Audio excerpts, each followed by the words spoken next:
ArsenalFanTV, here with DT. Arsenal at the moment has been...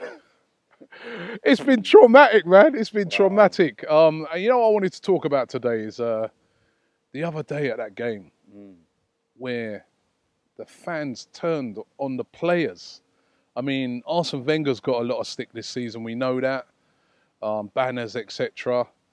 I've heard chants about the board and Kroenke and that, but I've never heard the fans turn on the team.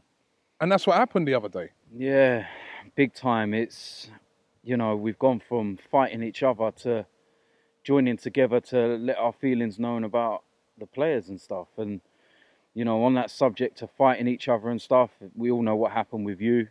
I got myself involved on social media with the people that were involved and stuff. And, you know, what I would like to say to that, I know you addressed a few things, but me and one of the guys did have a long conversation on the telephone last week. We both apologised for a few things that we said to each other. We realised that it was wrong, and we accepted our responsibilities as men. And above all, we said to each other that, you know, we're Arsenal. We shouldn't be fighting with each other, and we shouldn't be rowing. And, you know, you shouldn't be going to games thinking about, you know, is someone going to start on me, or etc., etc. And we said, we left it as, you know, if we see each other at a game, you know, we're never going to be mates or anything like that, but we'll shake each other's hand, buy each other a drink, and let bygones be bygones. So I like that. I like that because, you know, it's the same thing I said in my video regarding those guys. Listen, I hold no grudges towards those guys. Listen, listen, you know what? We're all big men, and sometimes in the heat of the moment we get caught up in things. And I've been seeing those guys, to be honest. You don't know all of those guys, but there's a couple of those guys in particular. I've seen them at many a games, and I know they're fans of Arsenal. And I'm glad that you sorted your bit with them, and I'm glad that that's sorted. But as I said the other night, the fans really turning on the players. Did that shock you? I mean, fans singing to the players, "You're not fit to wear the shirt." Loud, really vocal. I mean, I asked some people, obviously we were at the game, so you're not watching it on TV. I asked some people, could you hear it on the TV? They said, yeah, loud and clear. And, you know, just recapping on it, the person who really got it was Hector Bellerin, because the ball got kicked out. It went into the Arsenal fans. A load of them held on to the ball. And then because he was the nearest person there, he really got it. They started pointing at him. You're not fit to wear the shirt. You're not fit to wear the shirt. And I'm just wondering, is that going to be something that's going to be damaging to him? Again, at the end of the game, players, what we complain about, them not coming over. In all fairness to a lot of them, not all of them, but it was a really horrible performance. Guys like Alexis, Bellerin, Oxlade-Chamberlain came over. And again, fans booing them. You're not fit to wear the shirt. I mean, was all these things right? Do you know what? I think it's got to a point where fans have just had enough now. It's the frustration. We're going to matches, we're spending a lot of money. And I said to you in my interview that we don't mind if they put 110% in, but they're not. And it's just, it's like a boiling pot. And Monday, it just overflowed. Everything come out. The emotions, the passion, it come out, rightly or wrongly. Before the incident with the ball, it was being sung, "You're not fit to wear the shirt," way before that. So it wasn't specifically directed at Hector Bellerin, it was being sung. At that moment... But he got it though, didn't he? Oh yeah, he did.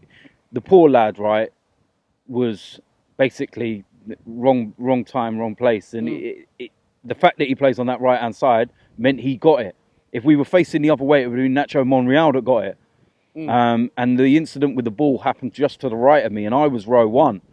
And I've even got video footage of what actually happened. And, you know, they refused to give the ball back, and Hector's there, and he's like looking to say, can I have the ball, sort of thing. And then when he realised all the chants, he's kind of looking away and then asking for another ball, and he doesn't want to kind of engage with the fans because he's trying to just sort of concentrate. I'm looking at other players at this time. The player that looked the most shocked to me was Mesut Ozil. He looked genuinely stunned, like, wow, the fans have turned on us. Is that a good thing? Because on the one hand, you could say, right, it might spur the players into doing better. And to be honest, right, noticeably for me, after that, Hector Bellerin, who had a very, very poor game, all of a sudden he woke up and started playing better. But then on the other hand, it can be damaging to a player as well. You know what I mean? It can make... Because I saw a lot of players there the other night that felt scared to have a shot because they felt that the fans might get on their case. Now, I don't know. Yes, it was the heat of the moment, but was this a good or bad thing? We won't know until our next game, will we? We just... It's such a hard one, Robbie, that it's... What are fans meant to actually do? You know, there comes a point where, like I said, the frustration builds and builds and builds, and then it releases. This was not one game. This was loads of games this season. Well, every away game since Christmas, probably. Well, if you take away the Sutton United game, then we haven't won away in the league since Swansea. And that was January. We're meant to be this big team. That's not a bad run. There's underlying problems, and I think the fact that, you know, Arsene Wenger's not coming out and making his position clear, and, you know, the board are saying, or Ivan Gazidis in his meetings with the A.F.C is saying, you know, there needs to be wholesale changes. There needs to be a clean sweep of everything, because it's not acceptable. Then Arsene Wenger's coming out the next day and saying he doesn't believe that that's what's needed. You know, and then it's like one of them's telling the truth and one's lying. You know, Arsene Wenger's saying that he's made his decision, and then Ivan Gazidis the next day is turning around and saying no decision's been made. So you think that a lot of the uncertainty then spilling out now, and then when you see poor performances, because Arsene Wenger said the other day that he doesn't think uncertainty is affecting the players. He would. You know, he would say that. You know, Arsene Wenger's, we know that the man sticks up for his players. I read an article yesterday, I think it was in the Evening Standard, James Ollie, it's an excellent article, and he said something in there I thought was brilliant what he said. He goes, if it isn't affecting the players, then that's even more damning. Because, you know, that means that basically the players, I mean, it's a mess at the moment. Do they look like they're playing for him? Honestly, I said this to you on Monday. I said it to you from previous interviews. I even go back to interviews last year. People need to go and watch my interview away to Sunderland last season. And I said in that interview, players are not playing for Arsene Wenger. And you looked at me like, really? Do you honestly believe that? And I was like, yes, I do. And now it's starting to show, and other people are going, you know what? Yeah, they're not actually playing for him, because there's just a team that just looks so void of ideas, motivation. They've got no tactical knowledge about them. It's just... They look scared at the moment to me. Yes, they do. They look scared to make a mistake. They look scared to make an error. There's no sharpness. There's good players there. I mean, the funny thing is that, you know, we're terrible at defending at the moment. But then I look at our defence and I say, Monreal plays for Spain. Bursts into the Spain team, has been getting games, right? Gibbs, on the fringes, but an England international. Mustafi, German World Cup winner. You know, Koscielny, finals of the Euros, considered one of the top centre-backs around. Bellerin, one of the top right-backs in the world. Barcelona won him. Why are they defending so badly? Behind them, Petr Cech, world-class goalkeeper. David Ospina, you know what I mean? Colombia, one of the best goalkeepers in South America. Why? Tactics. Tactically inept. And it stems from Arsene Wenger. I put up a graph last night. I was watching Juventus last night, and a lot of people have been saying before last night, okay, Allegri's had no real test as a Juventus manager. Let's see now against Juventus. That last night against Barcelona, sorry. That last night was a tactical masterpiece. It was so perfect, you know, and it was. That's what we want to aspire to be. We are a million miles away, and the best way to sum it up with Juventus is they got relegated, built a new stadium, and they're where they are. That's a 10-year plan, Robbie. We had a 10-year plan, and we're now closer to Crystal Palace than we are to the top of the league. Come on now. And you wonder why fans are getting frustrated. And you wonder why it's boiling over and it's starting to spill out in the stands. Now, listen, finally on this, me personally, I think what happened the other night, and the frustration, and there's a lot of toxic atmosphere and stuff like that. We go away to Middlesbrough on Bank Holiday Monday. Middlesbrough on terrible form as well. Can I just say something about that? I'd just like to say thanks to the FA and the TV for putting us there on the Monday. Yeah, I'm really looking forward to the 500+ mile round trip on a Monday, on a bank holiday. The week before the Cup semi-final, you know, they looked at the fixtures and they went, right, Arsenal playing Man City next week at Wembley. Okay, Man City are playing away to Southampton. Let's give them a nice Saturday fixture so they can get home, recuperate, get ready for the semi-final next week. Arsenal, let's do the set. Nah, let's stick them on a Monday night. We're not going to get home until 5, 6 o'clock in the morning. Them poor lot that are going on the coaches. It'll be later for us, mate, trust me. But that's what I mean. The coaches, they travel at 50 miles an hour. Oh, my God. Wow. But on that game, do you think the fans will get behind the team? Because what happened. I really, personally, I don't want to see that repeated again. I want to see the fans really get behind. I'm hoping that when Hector Bellerin touches the ball for the first time, that all the fans give him a massive cheer, that we support. I saw it happen one time with Alex Song away at Fulham. I don't know if you remember that game. All those years ago when we got on his case. I actually improved Alex Song after that. He went away to Charlton, came back a different player, really matured. I'm hoping that this is going to have an effect on Hector Bellerin and on the team, and that they really rise up and that we can really get behind them. I also fear, though, that if we maybe went a goal down, it could happen again. I'm hoping that the fans are going to get behind them. Well, you took the words right out of my mouth. Until the first goal went in, we was absolutely fine at Crystal Palace.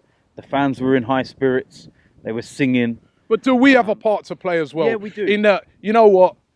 If we're losing, right, we can't just throw the towel in as well. We as fans can't just say, right, you know what, we've thrown the towel in. We've seen these lot all since January. Every game, as soon as they go a goal down, their heads dropping out, and then we're now following suit.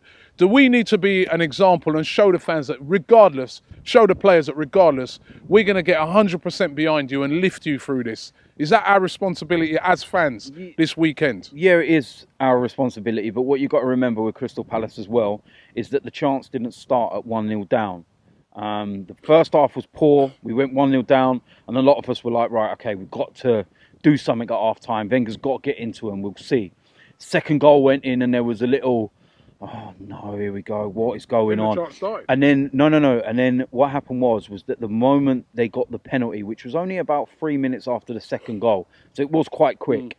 The moment they got the penalty and that went in, that's what triggered it, because at that point the fans went 3-0, game's over, this is Crystal Palace, it's an embarrassment. And then they started. So yeah, we've got a responsibility as fans, but at the same time, the players have got a responsibility on the pitch. You know, they get paid a lot of money. They're in a privileged position. They play for what is our club. You know, we would all love to be in their position. And it should be an honour and a privilege to play for Arsenal Football Club, like people of the past. But it doesn't look like it's anything. It's like, just going through the motions, pick the paycheck up at the end of the week. So if you want to see a bit from us, we want to see something from you. Because like I said, if we go to Middlesbrough and we play unbelievably well and we just, you know, we hit the bars and the post and the keeper has a blinder like they normally do against us, you know, and then Middlesbrough snatch it or it's a draw or something, you've got to hold your hands up and say, what more could we do? You're not going to turn on the players because you've seen them produce. But when you see our defence just opening the way that it does, when you see the capitulation, you see no leaders on the pitch, you sit there and you just think, what on earth is going on? You've got Theo Walcott as our captain. No offence, Theo. You've been at the club a long time, but that's the only reason why you're captain. Because you are the longest serving player at the club. Not because you're a leader. He then comes out in his interview after the game and makes it 10 times worse by saying Crystal Palace were clearly more up for it at kickoff. Well, excuse me. Do you not just actually think about what you've just said? You have only just gone and you've told the truth, but what you've gone and done is that you've made things a lot worse for the players, and you've made things a lot worse for Arsene Wenger, because people are saying, what the hell is going on in that dressing room before you go out on the pitch, to make you go, wow, bloody hell, Crystal Palace are up for this. Well, hold on a minute. Crystal Palace are 3 points off the relegation zone and fighting for Premiership survival. What do you think they're going to do? Turn up and go, hey, can I have your shirt, mate? No, come on, man. These are high-paid professionals. You shouldn't need all that motivation. You should have a sense of motivation to begin with, you know, and then certain games and certain aspects give it that extra hype. But no, Robbie, like I said, works both ways. They want something from us. We want something from them. I think that we've all been loyal enough as fans, and I think that we've done enough to support them as fans. Patience has run out, haven't we? And the patience has run out. All right.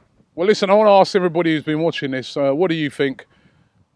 Do the fans need to get behind the team regardless of the performance, you know, whatever performance is put in at Middlesbrough? Or do you think, like what DT said, that if they want the fans back in now, they need to, on the pitch, show us something to win it? They actually need to earn it back. If that's what you think, let us know in the comments below. And thanks for watching this, and always a pleasure, mate. Always. Always.